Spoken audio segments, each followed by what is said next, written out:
ನಾವು ಹೇಳ್ದಂಗೆನೆ ನಮ್ಮ RCB ಮತ್ತೊಂದು ಸಲ ಮನೇಲಿ ಇಲಿ, ಬೀದಿಲಿ ಹುಲಿ ಅನ್ನೋದನ್ನ ಮತ್ತೊಂದು ಸಲ ಪ್ರೂವ್ ಮಾಡಿದೆ. 5 ಸತತ ಅವೇ ಗೇಮ್ಸ್‌ನ ಗೆದ್ದಿರುವಂಥ ಹೆಗ್ಗಳಿಕೆನ RCB ಅವ್ರು ಇವತ್ತು ತಗೊಂಡಿದ್ದಾರೆ. ಅದಕ್ಕಿಂತ ಮುಖ್ಯವಾಗಿ 2 ದಿನದ ಹಿಂದಿನ ಸೋಲಿನ ಸೇಡನ್ನ ಇವತ್ತು ಕಿಂಗ್ ಕೊಹ್ಲಿ ಅಲ್ಲಿ ಹೋಗಿ ಒಂದು ಮಸ್ತ್ ಸೆಲೆಬ್ರೇಷನ್ ಮುಖಾಂತರ ಗೆದ್ದಿದ್ದಾರೆ ಅನ್ನೋದಕ್ಕೆ ತುಂಬಾನೇ ಖುಷಿಯಾಗುತ್ತೆ. ಆ್ಯಂಡ್ 2 ದಿನ ಏನು ಮಿಸ್ಟರ್ ಶ್ರೇಯಸ್ ಅಯ್ಯರ್ ಅವರು ಮೊನ್ನೆ ಬಂದು RCB ಕ್ರೌಡಿಗೆ ಏನು ಅಂತ ಹಿಂಗೆ ಕೇಳಿದ್ರು. ಇವತ್ತು ಅದಕ್ಕೆ ಸಖತ್ತಾಗಿ ಉತ್ತರವಾಗಿ ಕೊಹ್ಲಿ ಅವರು ನಾಟ್ ಔಟ್ ಆಗಿ ಮ್ಯಾಚನ್ನ ಗೆಲ್ಲಿಸಿ ಶ್ರೇಯಸ್ ಅಯ್ಯರ್‌ನ ನೋಡ್ಬಿಟ್ಟು ಒಂದು ಸೆಲೆಬ್ರೇಷನ್ ಮಾಡ್ತಾರಲ್ಲ, RCBಯನ್ಸಿಗೆ ಅದಕ್ಕಿಂತ ಚೆನ್ನಾಗಿ ಇನ್ನೇನು ಬೇಡ ಗುರು. ಸೊ ಇವತ್ತಿನ ಟಾಂಚ್ ಟೇಬಲ್‌ನಲ್ಲಿ RCB ಅವರು ಮತ್ತೆ 4ನೇ ಸ್ಥಾನಕ್ಕೆ ಜಿಗಿತಾ ಇದೆ. ಸೊ 10 ಪಾಯಿಂಟ್ಸ್‌ಗಳಿಂದ ಇವಾಗ ಒಂದು ಕಂಫರ್ಟಬಲ್ ಝೋನಲ್ಲಿ RCB ಅವರು ಕೂತಿದ್ದಾರೆ ಅಂತ ಹೇಳ್ಬೋದು. ಬಟ್ ನೆಕ್ಸ್ಟ್ ಇನ್ನೂ ಹೋಗ್ತಾ ಟೂರ್ನಮೆಂಟ್ ತುಂಬ ಕ್ರೂಷಿಯಲ್ ಆಗುತ್ತೆ. ಎಸ್ಪೆಷಲಿ ಹೋಮ್ ಗ್ರೌಂಡಲ್ಲಿ ನಾವು ಇವಾಗ ಏನು ಹೇಳಿದ್ವಿ, ಮನೇಲಿ ಇಲಿ ಬೀದಿಲಿ ಹುಲಿ ಅಂತ. ಸೊ ಆ ಮನೇಲಿ ಇಲಿನ ತೆಗಿಬೇಕು, ಮನೇಲಿ ಕೂಡ ಹುಲಿ ಅನ್ನೋದನ್ನು ತರಬೇಕು ಅಂತ ಎಲ್ಲ RCBಯನ್ಸ್‌ನ ಆಶಯ. ಸೊ ಇವತ್ತಿನ ಮ್ಯಾಚ್ ಬಗ್ಗೆ ಹೇಳೋದಾದರೆ, ನಾನು ಇದಕ್ಕಿಂತ ಮುಂಚೆ ಒಂದು ವಿಡಿಯೋ ಮಾಡಿದ್ದೆ. ಅದರಲ್ಲಿ ಕ್ಲೀನಾಗಿ ಮೆನ್ಷನ್ ಮಾಡಿದ್ದೆ, ಇವತ್ತು ರೊಮಾರಿಯೋ ಶೆಫರ್ಡ್‌ನ ಆಡಿಸ್ಬೇಕು. ಅದರಲ್ಲಿ ಅವರು ಬಂದಾಗ ಟಿಮ್ ಡೇವಿಡ್ ಒಂದು ಪೊಸಿಷನ್ ಮೇಲಕ್ಕೆ ಬರ್ತಾರೆ. ಸೊ ಅವಾಗ ಫುಲ್ ಫಿನಿಶಿಂಗು ತುಂಬ ಒಳ್ಳೆ ಕಂಫರ್ಟ್ ಝೋನಲ್ಲಿ ನಮ್ಮ RCB ಅವ್ರು ಇರ್ತಾರೆ ಅಂತ ಹೇಳಿದ್ದೆ. ಆ್ಯಂಡ್ ಇವತ್ತು ಅದರ ಹಾಗೇನೆ ರೊಮಾರಿಯೋ ಶೆಫರ್ಡ್ ಅವರು RCBಗೆ ಡೆಬ್ಯೂ ಮಾಡ್ತಾರೆ. ಅದಕ್ಕಿಂತ ಹೆಚ್ಚಾಗಿ ಅವರು ಬಂದು ಬೌಲಿಂಗ್ ಮಾಡಿ ಶ್ರೇಯಸ್ ಅಯ್ಯರ್ ವಿಕೆಟ್‌ನ ತೆಗೆದು ಒಂದು ಕ್ರೂಷಿಯಲ್ ಮ್ಯಾಚ್ ಟರ್ನಿಂಗ್ ಪಾಯಿಂಟ್‌ನ ಕೊಡ್ತಾರೆ. So it's a very good debut for Romario Shepherd, the rhino of RCB. So ಇವಾಗ ಮ್ಯಾಚ್ ಬಗ್ಗೆ ನಾವು ಬರೋದಾದರೆ, ಫಸ್ಟು RCB ಅವರು ಇವತ್ತು ಅಪರೂಪಕ್ಕೆ ಟಾಸ್ ಗೆಲ್ತಾರೆ ಆಫ್ಟರ್ ಸೋ ಮೆನಿ ಮ್ಯಾಚಸ್. ಇವತ್ತು ಗೆದ್ದ ನಂತರ ರಜತ್ ಪಟಿದಾರ್ ಅವರು ಬೌಲಿಂಗ್ ತೊಗೊತಾರೆ.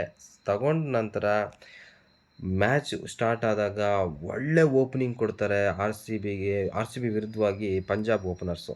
ಸೊ ಪ್ರಭ್ಸಿಮ್ರನ್ ಮತ್ತು ನಮ್ಮ which one Priyansh Arya. So Priyansh Arya ಮತ್ತು ಅವರು ಸಖತ್ ಓಪನಿಂಗ್ ಕೊಡ್ತಾರೆ. 4 ಓವರಿಗೆ ನಿಯರ್ಲಿ 42 ರನ್ನ ಪಾರ್ಟ್ನರ್ಶಿಪ್ನ ಪಡ್ತಾರೆ. ಸೊ ಅವಾಗ ಪಟಿದಾರ್ ಅವರು ಏನು ಮಾಡ್ತಾರೆ, ಒಂದು ಮೂವ್ ಮಾಡ್ತಾರೆ. ಇಟ್ಸ್ ಎ ನಿಯರ್ಲಿ ಹೇಳಬೇಕಂತಂದರೆ ಒಂದು ಟ್ಯಾಕ್ಟಿಕಲ್ ಮೂವ್ ತುಂಬ ಚೆನ್ನಾಗಿತ್ತು. ಕೃಣಾಲ್ ಪಾಂಡ್ಯನ ತರಿಸ್ತಾರೆ. ಕೃಣಾಲ್ ಪಾಂಡ್ಯ ಬಂದ ತಕ್ಷಣವೇ ಪ್ರಿಯಾಂಶ್ ಆರ್ಯನ ಔಟ್ ಮಾಡ್ತಾರೆ. ಸೊ ಅಲ್ಲಿಂದ ವಿಕೆಟ್ ಪತನ ಆಗೋದು ಸ್ಟಾರ್ಟ್ ಆಗುತ್ತೆ. ಮೊದಲನೇ ವಿಕೆಟ್ 42ಕ್ಕೆ ಬಿದ್ದರೆ, ಅದಾದಮೇಲೆ ಒಂದು ಓವರ್ ಆದಮೇಲೆ ಮತ್ತೆ ಕೃಣಾಲ್ ಪಾಂಡ್ಯ ಬರ್ತಾರೆ ಸೆಕೆಂಡ್ ಓವರು.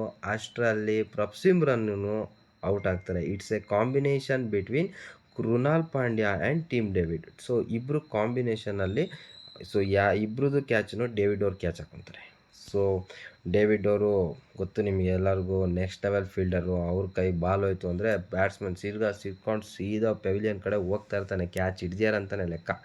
ಸೊ 2 ವಿಕೆಟ್ ಬಿದ್ದ ನಂತರ ಶ್ರೇಯಸ್ ಅಯ್ಯರ್ ಅವರ ವಿಕೆಟು ನಮ್ಮ ರೊಮಾರಿಯೋ ಶೆಫರ್ಡ್ ಅವರು ತೆಗಿತಾರೆ. ದಟ್ಸ್ ಎ ಕ್ರೂಷಿಯಲ್ ವಿಕೆಟ್ ಅಂತಲೇ ಹೇಳ್ಬೋದು. ನೆಕ್ಸ್ಟ್ ಲೆವೆಲಲ್ಲಿ 68 ರನ್ನಿಗೆ 3 ವಿಕೆಟ್ ಬೀಳುತ್ತೆ. ಸೊ RCB ಅವರು ಇವತ್ತು ಫೀಲ್ಡಲ್ಲಿ ನೆಕ್ಸ್ಟ್ ಲೆವೆಲ್ ಫೀಲ್ಡಿಂಗ್ ಮಾಡ್ತಾಯಿದ್ರು.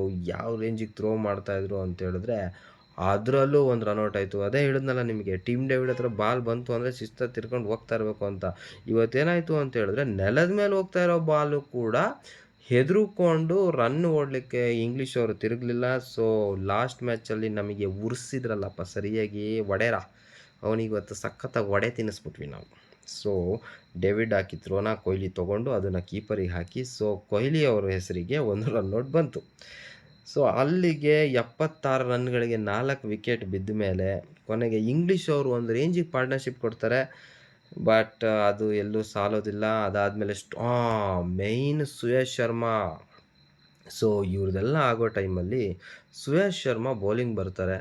ಯಾವ ರೇಂಜಿಗೆ ಬೌಲಿಂಗ್ ಮಾಡ್ತಾರೆ ಅಂದರೆ, ಅವ್ರು ಯಾವುದೋ ಒಂದು ಸ್ಟೇಟ್ಮೆಂಟ್ ಕೊಟ್ಟಿದ್ದರು, ನನ್ನ ಇನ್ನೂ ಗುಡ್ ಬೌಲಿಂಗ್ ಇನ್ನೂ ಬಂದಿಲ್ಲ, ನನ್ನ ಒಂದು ಬೆಟರ್ ಇನ್ನೂ ಮುಂದೆ ಬರೋದಿದೆ ಅಂತ. ಅದು ಈ ಮ್ಯಾಚಲ್ಲಿ ಬಂದಿದೆ ಅಂತಲೇ ಹೇಳ್ಬೋದು. ಇಂಗ್ಲೀಷ್ ಅವರು ವಿಕೆಟ್ ಬಿಟ್ಟು ವೈಡ್ ಲೈನ್ ರೇಂಜಿಗೆ ಹೋಗಿ ಹೊಡಿತೀನಿ ಕವರ್ಸಲ್ಲಿ ಅಂತ ಹೋಗ್ತಾರೆ. ಬಾಲು ನೆಕ್ಸ್ಟ್ ಲೆವೆಲ್ ಸ್ಕಿಡ್ ಆಗುತ್ತೆ. ಸ್ಕಿಡ್ ಆಗಿ ಆಫ್ ಸ್ಟಂಪ್ ಮುರ್ಕೊಂಡೇ ಹೋಗುತ್ತೆ. ಸೊ ಅವ್ರದ್ದಾದ ನಂತರ ಸ್ಟಾಯ್ನಿಸ್ ಬರ್ತಾರೆ. ಸ್ಟಾಯ್ನಿಸ್ ಹೆಂಗೆ ಅಂತಂದರೆ ಲಾಸ್ಟಲ್ಲೆಲ್ಲ ಎಲ್ಲ ಮೇನ್ ಬೌಲರ್ಸ್‌ಗಳಿಗೆ ಏನು ಫಾಸ್ಟ್ ಬೌಲರ್ಸ್‌ಗಳಿಗೆ ತುಂಬ ಚೆನ್ನಾಗಿ ಆಡಿದ್ರು. ಸೊ ಆ ಎಕ್ಸ್‌ಪೆಕ್ಟೇಷನಲ್ಲಿ ಇದ್ದು ಇವತ್ತು. ಬಟ್ ಇವರೊಂದು ಗೂಗ್ಲಿ ಹಾಕ್ತಾರೆ ಸುಯೇಶ್ ಶರ್ಮಾ. ರೀಡೇ ಮಾಡೋಕ್ಕಾಗಲ್ಲ ಮನುಷ್ಯನಿಗೆ. ಕ್ಲಿಯರಾಗಿ ಲೆಗ್ ಸ್ಟಂಪ್ ಔಟ್ ಆಗೋಗುತ್ತೆ. ಸೊ ಅಲ್ಲಿ ಸುಯೇಶ್ ಶರ್ಮಾ ಇನ್ನೊಂದು ದೊಡ್ಡ ಕಮ್‌ಬ್ಯಾಕ್ ತೊಗೊಂಡ್ಬರ್ತಾರೆ. ಸೊ ಏನು ಅವ್ರದ್ದು ಏಮ್ 190, 200 ರೇಂಜಿಗಿತ್ತು ಪಂಜಾಬ್ ಅವ್ರದ್ದು. ಸೊ ಸಡನ್ನಾಗಿ ಅದು ಕೆಳಗಡೆ ಬರುತ್ತೆ. ಸೊ ಕೊನೆಗೆ ಇವರು ಯಾರು ಮಾರ್ಕೋ ಜಾನ್ಸನ್ ಮತ್ತು ಶಶಾಂಕ್ ಸಿಂಗ್ ಅವರು ಏನೋ ಮಾಡಿ ಹೆಂಗೋ ಮಾಡಿ 20 ಓವರ್ ಆಡಿ 157 ರನ್ನಿಗೆ ತಮ್ಮ ಇನ್ನಿಂಗ್ಸ್‌ನ ಕೊನೆ ಮಾಡ್ತಾರೆ.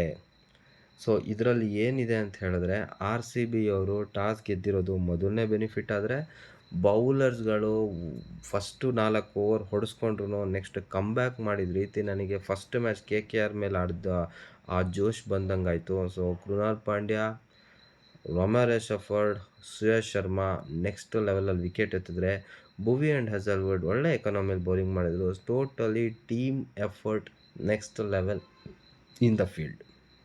ಸೊ ನಂತರ ಬರ್ತಾರೆ ಬ್ಯಾಟಿಂಗಿಗೆ. ಇವತ್ತು ನಾವು ಅಂದ್ಕೊಂಡ್ವಿ ಸಾಲ್ಟು ಸಖತ್ತಾಗಿ ಹೊಡ್ದು ಚಟ್ನಿ ಮಾಡಿ ಕಾಯಿ ಪಲ್ಯ ಚಟ್ನಿ ಮಾಡ್ತಾರೆ ಅಂತ. ಬಟ್ ಸಾಲ್ಟ್ ಮೊದಲನೇ ಓವರಲ್ಲೇ ಔಟ್ ಆಗ್ತಾರೆ.